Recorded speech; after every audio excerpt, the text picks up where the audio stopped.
Assalamu alaikum and hello everyone. My name is Marwan and today I will present a paper that has been authored by Ms. Josephine Gloria, myself and Dr. Muhammad Sultan.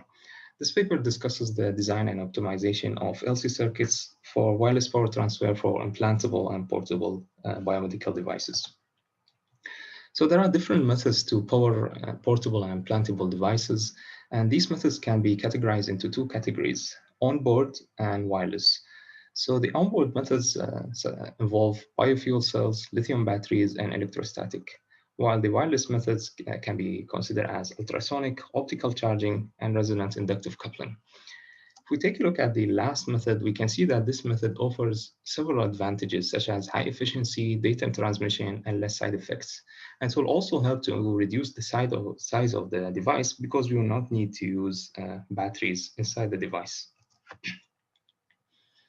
So if we take a look at some examples on implantable and portable biomedical devices, and more specifically, drug delivery devices, I'm presenting several examples from previous work that have been done by our research group.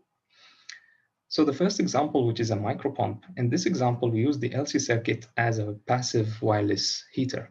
So the purpose of this heater is to heat the air inside the device, and as a result, the liquid will be pumped out. The second example, which is a micromixer, in this case, we took the principle of the first device, which is a micropump. We took the principle further by designing two different LC circuits. And these two LC circuits have two different resonant frequencies. As a result, we can change the frequency and selectively operate each one of the heaters. The third example has a different concept. In this case, we design a coil, and then we connected this coil to a piezoelectric actuator. This actuator serves as an actuator and also as a capacitor. So in this case, we can form the LC circuit by connecting the coil to the piezoelectric actuator, and we can achieve wireless power transfer. So when we look at the example that I just presented and also at the literature, we can see that there are different research problems that we need to overcome. These problems mainly involve the implantability, biocompatibility, and the operation time, and also the fabrication complexity and the efficiency of the wireless power transfer, and also the limitation in the design of the LC circuits. So to overcome these issues, we propose to use a resonant inductive coupling and also to optimize the design of LC circuits. And this will allow us to achieve several benefits, such as minimizing the size of the device and also reducing the risk and increasing the robustness and longevity of the device, and also to achieve a high transfer power.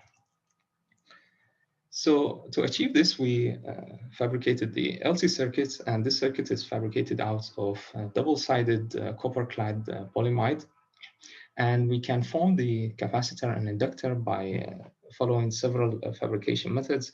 To refer to the fabrication methods, you may refer to the papers that I just presented in the previous slides. So to find the values of the resonant frequency, the resistance, inductance, quality factor, and the capacitance, we use these equations, and you can also refer to the equations presented in the paper for additional details. So after doing that, we achieved several results, and to achieve these results, we followed different scenarios. So in the first scenario, we changed the number of turns of the coil, and we investigated the effect of changing the number of turns at different frequencies, and we saw the effect on the coil resistance. We can see that increasing the number of turns by logic, of course, will increase the resistance of the coil. And also then after that, we investigated the effect of changing the line widths of the coil on the resistance at different frequencies. And we can see that reducing the line width, of course, will increase the resistance of the coil. This is very helpful for us when we are intended to use the coil as a heater, because we want to achieve higher resistance, and as a result, we will increase the temperature generated at the LC circuits. We also then investigated the resonant frequency and quality factor. So we investigated the effect of changing the number of turns on the resonant frequency, and then we also investigated the effect of changing the line width on the resonant frequency and the quality factor. We can see that changing the number of turns, of course, the higher the number of turns, the lower the resonant frequency, and also the higher the number of turns, the higher the quality factor. On the other hand, we can see that changing the line width also improve the quality factor and will also increases the resonant frequency. So in this paper, we achieved several designs, and we studied the effect of changing the line width, number of turns, the resonance, the frequency, and on the device. And we saw the effect of these factors on the size, on the quality factor, resonant frequency, and also on the resistance. And we operated these devices at a frequency range that is suitable for biomedical applications. And we studied these factors by varying several geometrical optimization scenarios. And in the future, we will consider using different LC circuits, and we will investigate a higher frequency range. So for those of you who are interested in this topic, you may refer to some of these publications by our research group on this topic. And these publications will demonstrate using finite element analysis and experimental results. So if you have any questions, you may contact me. And thank you so much for listening. Bye.